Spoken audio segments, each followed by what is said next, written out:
भोला एक गरीब रिक्शा वाला था। रोजाना मेहनत करके वो रोजी रोटी कमाकर अपने परिवार की देखभाल कर रहा था। राम राम रमेश भैया। राम राम भोला, सवारी छोड़ने जा रहे हो? हाँ भैया, लौटते मैं आता हूँ। आज आपका हिसाब करके राशन लेता हुआ जाऊंगा। भोला ने पिछले साल ही पैसे जोड़कर अपना नया रिक्शा खरीदा था। पहले वो किराए का रिक्शा चलाता था तो उसे किराए के पैसे देकर ज्यादा कुछ नहीं बचता था।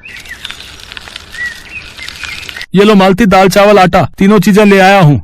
वैसे जब से आपने अपना खुद का रिक्शा खरीदा है तब से किराया बचने से कितना आराम हो गया है।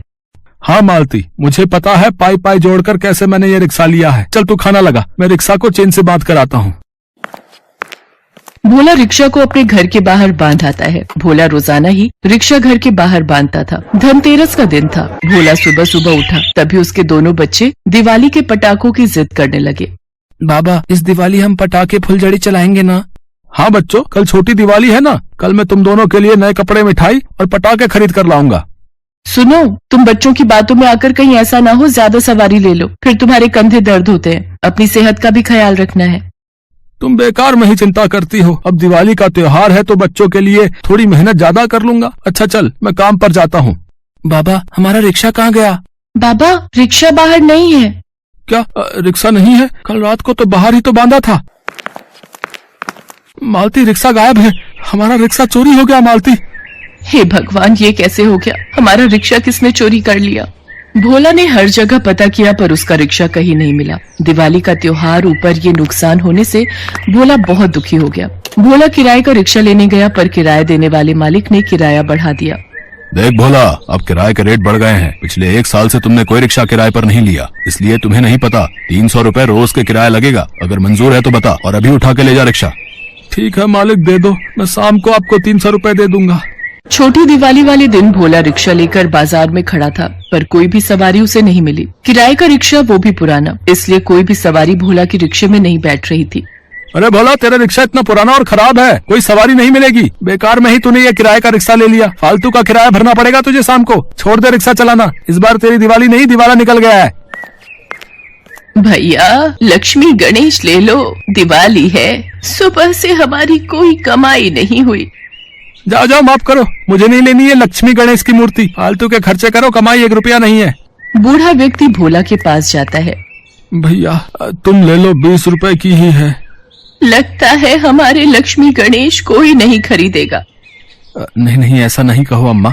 लाओ लाओ बाबा, दो, मैं 20 रुपए दे देता हूँ। वैसे आपको जाना कहाँ है? आओ, मैं आपको बाजार तक छोड़ देता हूँ।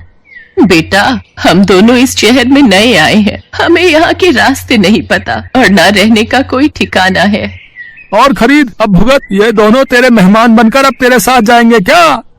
हाँ तो कोई बात नहीं, बेचारे बुजुर्ग हैं, उनका ऐसे अपमान मत कर। मैं बहुत देर से सुन रहा हूँ। ये नहीं कि मैं कुछ नहीं कह रहा तो तुझे कुछ सुना नहीं सकता। ये तो मेरी इंसानियत है कि मैं चुपचाप तेरी बातें सुन रहा हूँ। अम्मा बाबा, इनकी बातों पर ध्यान मत दो। आओ, आप मेरे रिक्शा पर बैठ जाओ। कुछ देर मेरे घर चलकर आराम कर लो। आज दिवाली का त्योहार है और आप मेरे माता पिता की तरह हो, इसलिए आप बड़ों का आशीर्वाद मिलेगा तो मुझे भी अच्छा लगेगा। जीते रहो बेटा, तुम बहुत दयालु हो। भोला अपनी रिक्शा पर उन बूढ़े बाबा और बूढ़ी अम्मा को बिठा लेता है और वे दोनों उसके घर जाते हैं।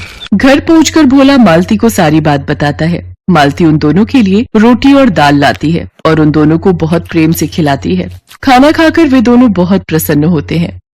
सचमुच भोजन करके मन प्रसन्न हो गया।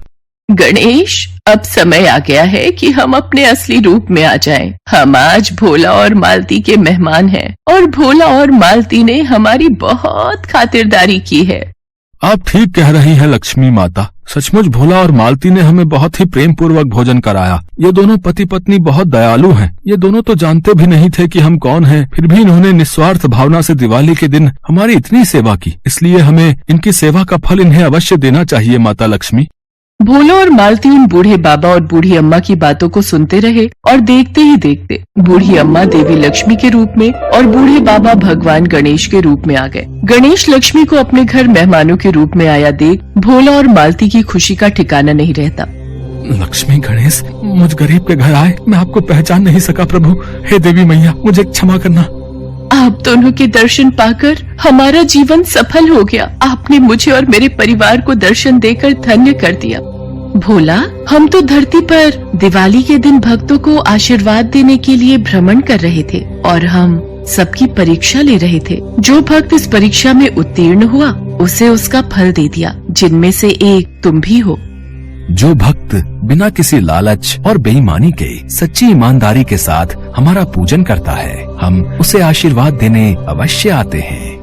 लक्ष्मी गणेश के आशीर्वाद से मालती और भोला के भंडार भर जाते हैं। उसके घर में रखे सभी बर्तन सोने के सिक्कों से भर जाते हैं। आखिर साक्षात लक्ष्मी गणेश दिवाली के दिन भोला और मालती के घर मेहमान बनकर आए थे। भोला को उसके अच्छे कर्मों का फल मिल जाता है और लक्ष्मी गणेश उसके परिवार को आशीर्वाद देकर स्वर्ग लोक वापस लौट जाते हैं। उस दिन से भोला की जिंदगी खुशहाली से भर जाती है। कहते हैं मनुष्य को उसकी नेकी का फल अवश्य मिलता है, इसलिए जिस पल भी अच्छे कर्म करने का आपको मौका मिले तो उस मौके को गंवाना नहीं चाहिए, क्योंकि प्रभु हमेशा हमारी परीक्षा लेते ही रहते हैं। इसलिए सदैव जीवन में अच्छे कर्म करते रहना चाहिए। कभी न कभी अच्छे कर्मों का फल हमें अवश्य प्राप्त होता है। अगले दिन बड़ी दिवाली थी। भोला अपने परिवार के साथ मिलकर लक्ष्मी गणेश का पूजन करता है। मिठाई, कपड़े, पटाखे सब कुछ देखकर भोला के बच्चे भी बहुत खुश थे।